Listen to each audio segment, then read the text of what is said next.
She thought she was just bullying a defenseless child. She thought no one would stop her. What she didn't know? That the girl's father is the assistant commissioner, and he doesn't forgive cruelty. This isn't just a story of HOA abuse. It's a story of power, protection, and a brutal lesson in justice for a Karen who went way too far. For years, the family had lived in quiet contentment on the edge of a suburban community where manicured lawns stretched for miles and oversized houses boasted pride of ownership. Their home, though modest in comparison to the more luxurious properties in the gated section, was theirs, and they'd poured heart, time, and sweat into every corner. What made the home truly special wasn't the paint on the walls or the garden out front. It was the sense of safety it offered to a child who needed it more than most. Their daughter had been born with a rare neurological disorder that affected both her mobility and speech. Despite her physical limitations, she was bright, joyful, and incredibly curious. Her days were often filled with therapies, quiet reading, and gentle play in the backyard where her parents had built ramps, a soft surface swing, and an adaptive sensory garden.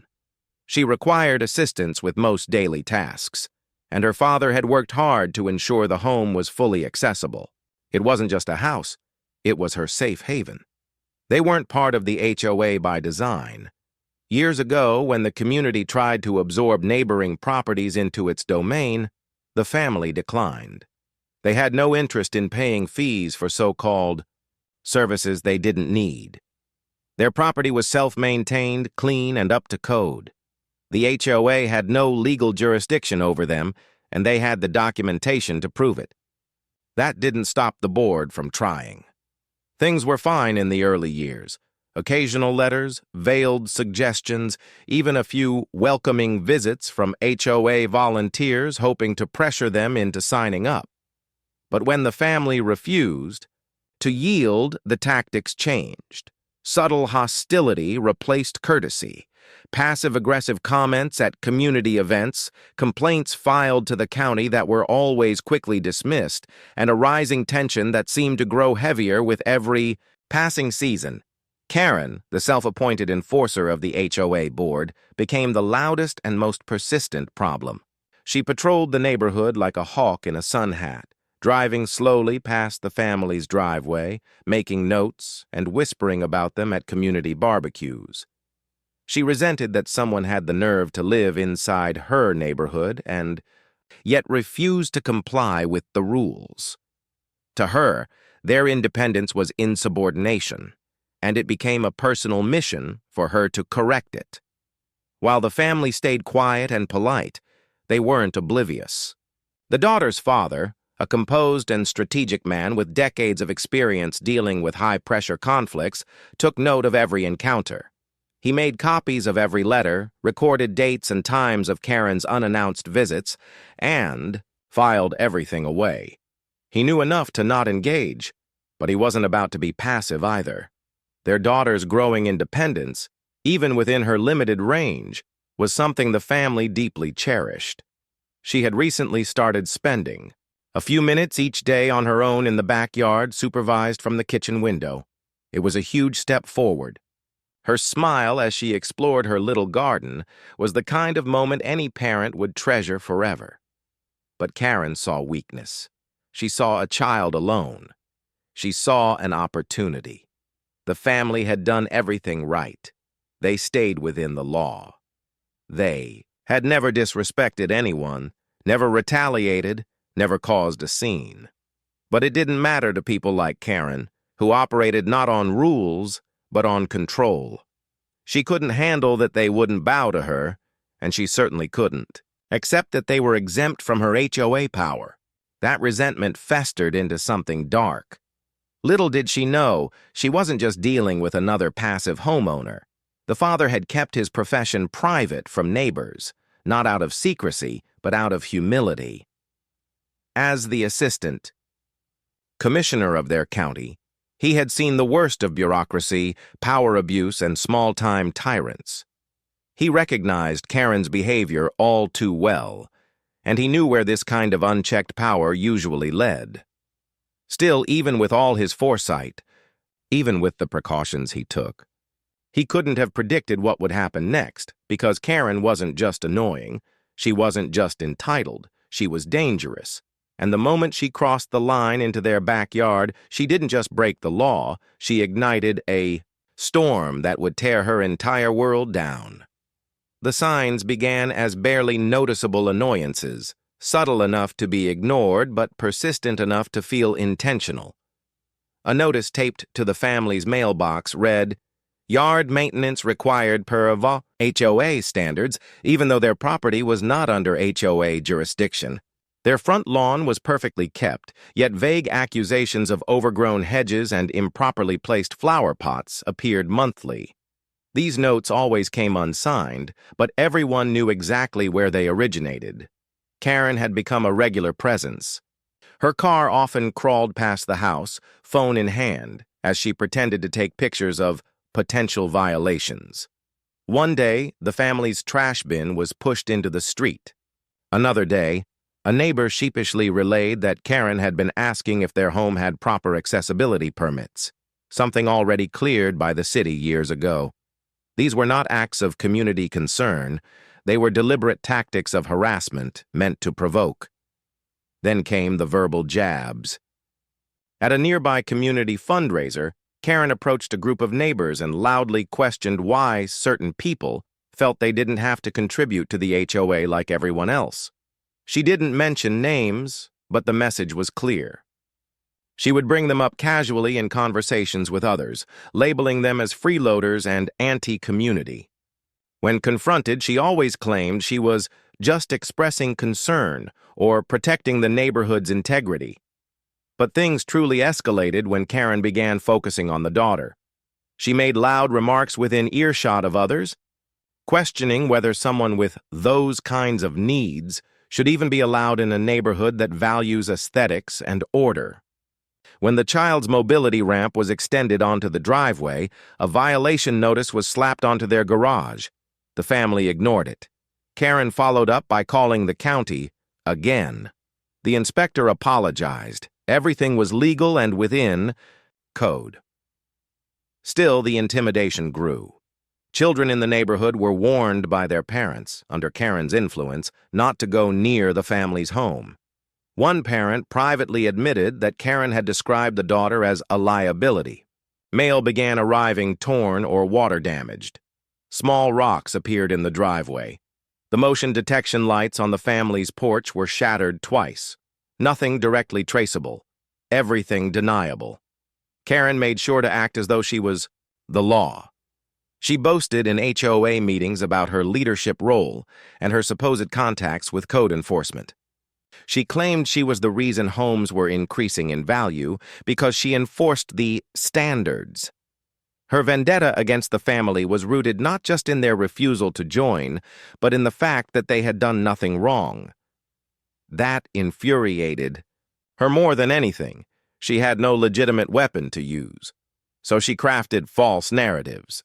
She began circulating a rumor that the family's daughter had caused damage to a neighbor's garden, that she wandered unsupervised and posed a safety threat. This, too, was baseless. The child was never left alone, and the yard was fully fenced. The rumor, however, took hold among a few of Karen's loyal followers. Whispered comments grew louder. The family, meanwhile, documented everything. The father kept a meticulous log. Every note, every visit, every suspicious act. Cameras were installed, not just for protection, but to build a case if it ever came to that. The footage began showing Karen trespassing, just inches over the property line, but with deliberate intention. She would walk along the sidewalk and glance into their yard, pausing long enough to be noticed. Her hostility wasn't subtle anymore. It was escalating. Then came the anonymous letter. Typed. No return address. It read, "If you won't respect this community, you can leave. If you think you're above the rules, don't be surprised when people stop respecting your family." Chilling in its tone, it was filed with local law enforcement as harassment. Karen denied any involvement, of course. The authorities didn't have enough to charge her. But they issued a quiet warning. Karen, undeterred, retaliated with a faux HOA violation package, thick with photos, printouts of county ordinances misquoted or taken out of context, and another unsigned letter demanding they correct their property or face legal action. The irony, of course, was that none of it held weight. The family wasn't under HOA jurisdiction, but the intention wasn't to win. It was to wear them down. And through all of this, the daughter remained unaware of the full danger. She was just happy to enjoy her backyard garden, her swing, and the little moments of freedom her parents worked so hard to give her. But Karen saw that happiness as defiance.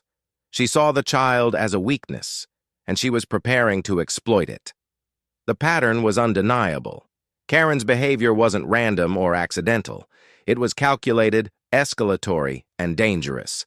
And as the family quietly watched the pattern unfold, they knew one thing with certainty. If she ever crossed the line from harassment into physical harm, there would be no warnings left to give. What began as targeted harassment quickly spiraled into something horrifying. Karen, already emboldened by months of unchecked behavior, finally crossed a line so severe it shattered any illusion that this was just about HOA rules or personal dislike. It was cruelty in its most unfiltered form, and it would leave permanent scars, emotional and physical, on an innocent child who had done nothing wrong. It happened on a quiet afternoon when the daughter had gone outside to enjoy her usual routine in the backyard. Her parents had set up a peaceful area with sensory toys, soft mats, and shaded space beneath a tree to keep her safe and relaxed. She found joy in these moments, free from judgment and confusion, shielded from the prying eyes of neighbors like Karen. Or so they thought. But this time, Karen saw her as vulnerable. She saw that the daughter was alone for just a few minutes. And in those minutes, she made her move. What happened next was an act so vile, so disconnected from humanity, it would spark outrage far beyond the neighborhood. Karen entered the property uninvited, illegally, through a side fence she had previously rattled and tested. She moved with disturbing intention, her actions not of someone temporarily overcome by anger, but someone fully conscious of the pain she intended to cause. She reached the child, restrained her with plastic ties likely brought with premeditated thought, and affixed her to the tree with rope. Her motivation? A twisted sense of punishment, a desire to assert dominance. A belief that the child, so innocent, so defenseless, was fair game in her war against the family. She left her there, tied, crying, hurt. The physical trauma was evident, but worse was the emotional terror inflicted upon someone already navigating the world with challenges. Hours passed, though it's unclear how long exactly. The family discovered the scene when it was already far too late for explanations or forgiveness. They found their daughter trembling, bruised, terrified, unable to express everything she had endured, but visibly in pain. Her favorite toys were scattered and broken. The swing she loved had been slashed. Her sanctuary had become a place of torment. Emergency services were called immediately. The ambulance arrived, and first responders, hardened by years of service, were shaken by what they witnessed. Law enforcement took statements, documented evidence, and started an investigation. The ropes were preserved as evidence. Scratches and marks on her arms and wrists confirmed restraint. Small abrasions on her legs suggested rough handling. The family's security cameras had missed the angle. Karen had known exactly where to avoid surveillance. Doctors treated the child for physical injuries, but warned that the psychological toll would likely last far longer. Sleep disturbances, separation anxiety, and panic attacks were all possible outcomes. Specialists were called in to assess the depth of trauma. And through it all, Karen remained silent, unremorseful, and defiant. Neighbors who once ignored her behavior now stood in shock. Whispers turned to gasps when the news spread. Some attempted to distance themselves, claiming they never supported Karen's actions, that they didn't know it would go this far. Others, disturbingly, tried to minimize it, calling it a misunderstanding, or speculating that it was a setup. But the evidence told a different story. The bruises, the restraints, the silence of a child who once laughed in her backyard, now frightened by the sound of rustling leaves. Karen was arrested on charges of child endangerment, unlawful restraint, trespassing, and assault. The legal system began its process, but no sentence would erase what had already been done. The daughter's sense of safety had been shattered. The parents' sense of peace had been violated, and a community that once tolerated Karen's bullying now faced the reality of what happens when bad behavior is left unchecked for too long. The family refused to be silenced. They spoke publicly, not out of vengeance but necessity. Their story needed to be told, not just for justice, but for every family quietly suffering under the tyranny of HOA abuse. This wasn't about rules. It was about power, about control, and about one person who thought she could get away with anything until she hurt a child. The incident marked a turning point. No longer was Karen just a difficult neighbor. She became a symbol of the extreme dangers of unchecked authority within communities. HOAs around the country were scrutinized. Residents questioned their leadership, their enforcement practices, and the blind eye often turned toward those who bully in the name of order. In the courtroom and in the media, the family stood firm. Their daughter would never again be used as leverage in a petty power struggle. And Karen's reign of intimidation ended, not with a warning or a fine, but with a felony charge and a ruined reputation. The consequences of Karen's actions reverberated through every home on the block. Her supporters vanished. Her allies pretended not to know her.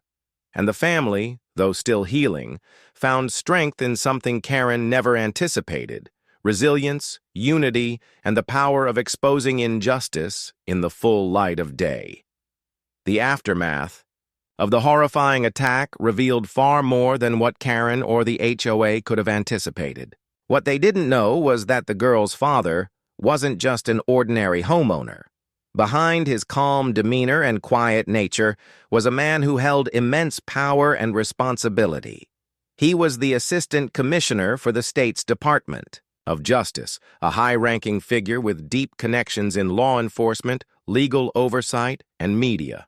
And when his daughter was attacked in the one place she should have been safest, the full weight of his office and influence came crashing down. For months, Karen had assumed she was untouchable. Her harassment was rarely challenged by the HOA board, and her aggressive behavior had gone unchecked. She acted with entitlement, intoxicated by a false sense of control.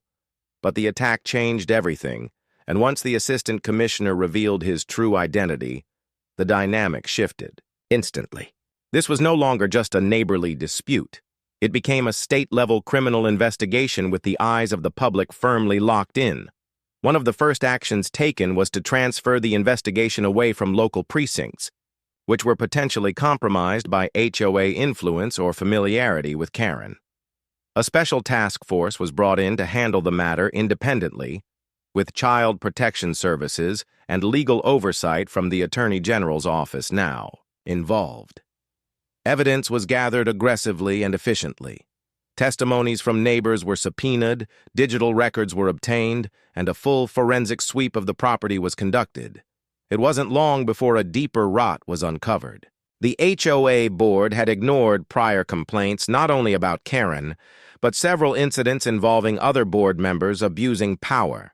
Patterns of targeted harassment against families with children, veterans, and minorities were documented.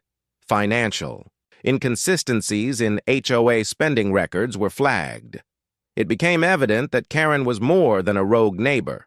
She was the symptom of a corrupt ecosystem fueled by fear, favoritism, and unchecked authority.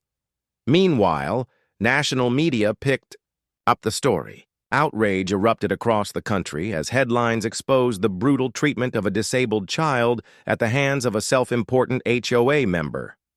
Public sentiment turned sharply. Commentators, advocacy groups, and legal experts condemned the HOA's negligence and called for widespread reform of homeowners associations. The family's experience became a flashpoint in the debate over HOA overreach and the urgent need for regulation. Karen was arrested and charged with multiple felonies, including child endangerment, unlawful imprisonment, assault, and trespassing. But her legal troubles were far from over.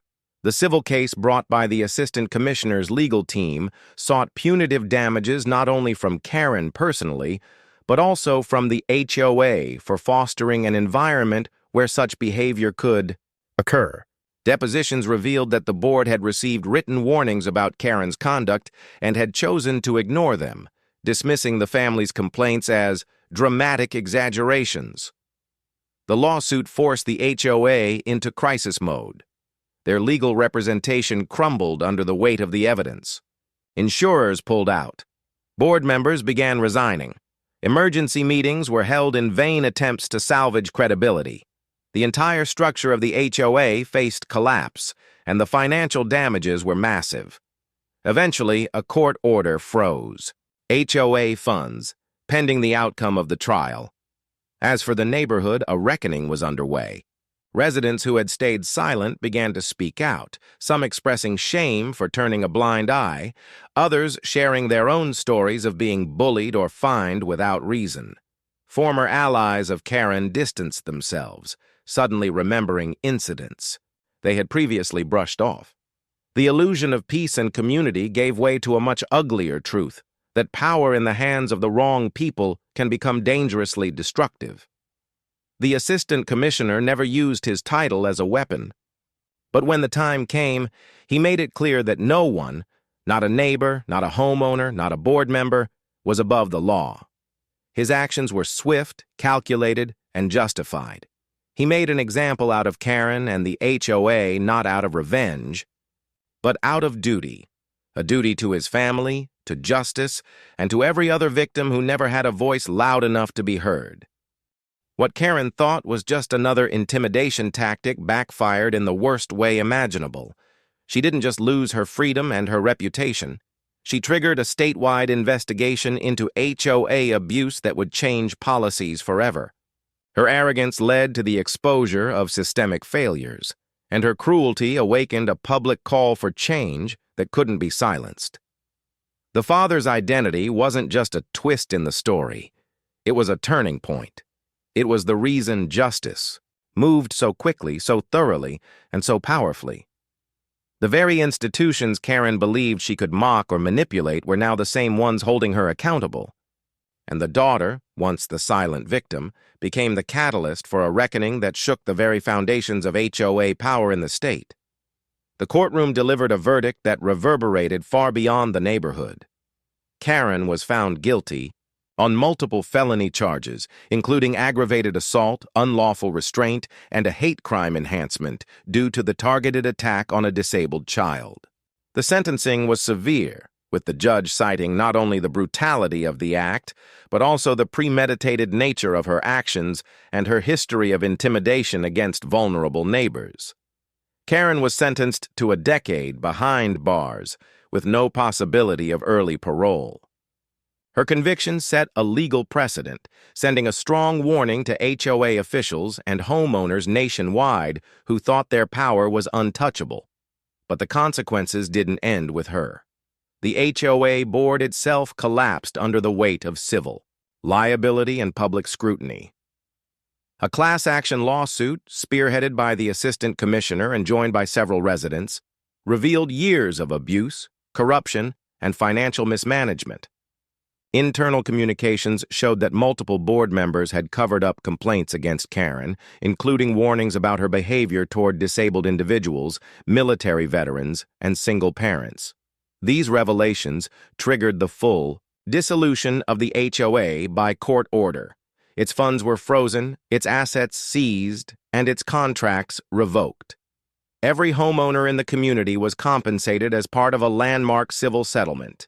Damages included emotional distress, civil rights violations, and unlawful fees collected over the years. Each affected household received a payout, with the assistant commissioner ensuring that no family went unheard in the process.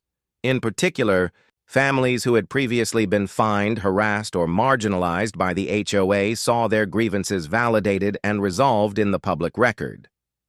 The daughter's recovery became a symbol of resilience and hope. After receiving proper medical treatment, therapy, and community support, she was honored by multiple disability rights organizations for her courage. Her story ignited a national conversation about inclusion, safety, and justice for disabled individuals in private residential communities. Public schools, nonprofit agencies, and advocacy groups rallied around her, helping raise awareness of similar cases that had gone unnoticed or unreported. Her voice, once stifled by fear, became part of a growing movement to expose injustice and demand reform.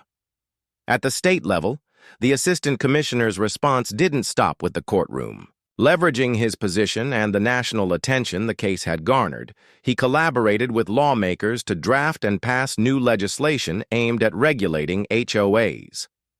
The new law required mandatory background checks for board members, independent oversight of fines and fees, and a dedicated ombudsman for residents to report abuse. Importantly, it introduced a Bill of Rights for homeowners and renters, including special protections for the elderly, veterans, and disabled residents, ensuring that private communities could no longer act with impunity. These reforms weren't just symbolic.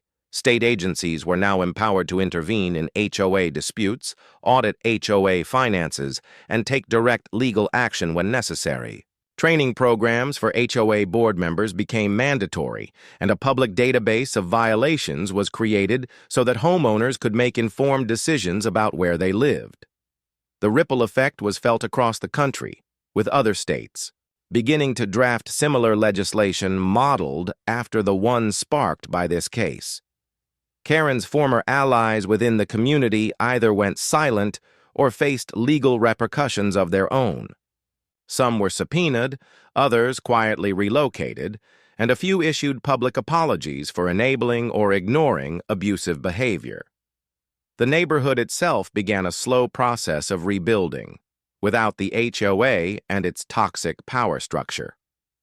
Residents formed a voluntary community council that focused on safety, transparency, and mutual respect. What was once a hostile environment began to shift toward accountability and unity. The family at the center of the storm found peace, not just through justice, but through the change they inspired. The father continued his work in public service, now with a renewed sense of purpose. His personal experience had transformed into a mission, one to protect the rights of ordinary people from unchecked authority, even in the seemingly mundane world of neighborhood governance. He toured the country, speaking at legal conferences and public forums, urging other officials to act before tragedy forced their hand. This story, though rooted in a single outrageous act, ended up becoming something much larger, a catalyst for justice, policy reform, and cultural change. What began as a cowardly attack by a power-drunk HOA member turned into a national reckoning with the very concept of homeowner associations and their limits.